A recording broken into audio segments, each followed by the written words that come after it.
The FIFA Confederation Cups mark the moment when football takes center stage in Russia. If Russia is taking centre stage as it prepares to host next year's Football World Cup, as the first African to be made FIFA Secretary General and the highest ranked woman in world football, Senegal's Fatma Samoura is attracting her own fair share of attention. We were given exclusive access to the First Lady of Football herself. How much of a sense do you get that the Russians are even more determined to make the Confederations Cup, the World Cup, a success? Well, first, we don't work on stereotype as the administration of football. We do work on reality on the ground, and from what I've seen and what has been reported on a daily basis through the news is that people are still very enthusiastic when it comes to football, and Russia is not exception. Both the Russian World Cup organisers and FIFA have faced plenty of questions ahead of next year's tournament, from the initial concerns about the integrity of the bidding process to more recent fears over the threat of hooliganism and racism within Russian football. As an African woman, from your experiences here in Russia, how have you found it?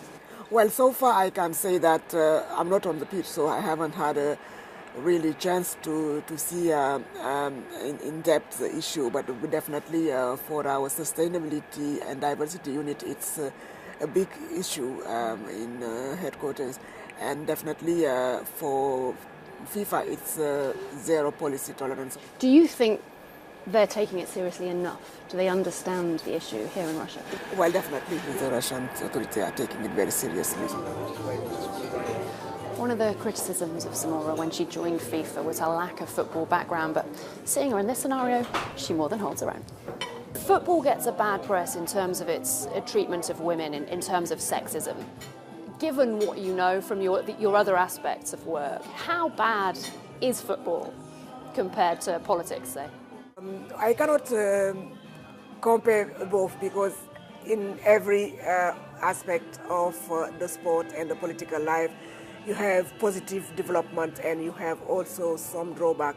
What I can say that when it comes to really women positioning within the football, we have a long way to go.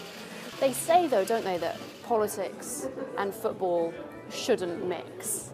Are you comfortable? Well, it's difficult to say so, but definitely the interference on the day-to-day operation is something that we should be fighting to maintain.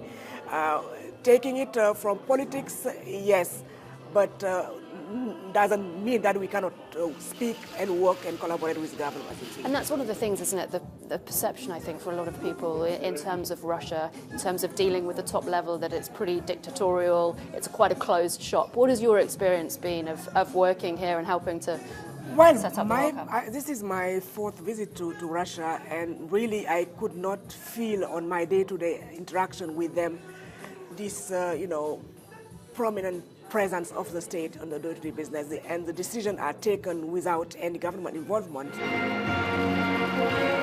Already successful in her role as a footballer's wife and a high-powered working mum of three, Samoura is definitely making an impact in the latest chapter of her career. But for all her progress in issues off the pitch, there's one thing on it she can't control. What hope have you got that Senegal might be here at the World Cup? Well, I think that we have a great team, and maybe one day, when we'll still be all alive, we'll see a Senegalese team lifting, and that will be really a dream that comes true for me. Amanda Davis, CNN, St. Petersburg, Russia.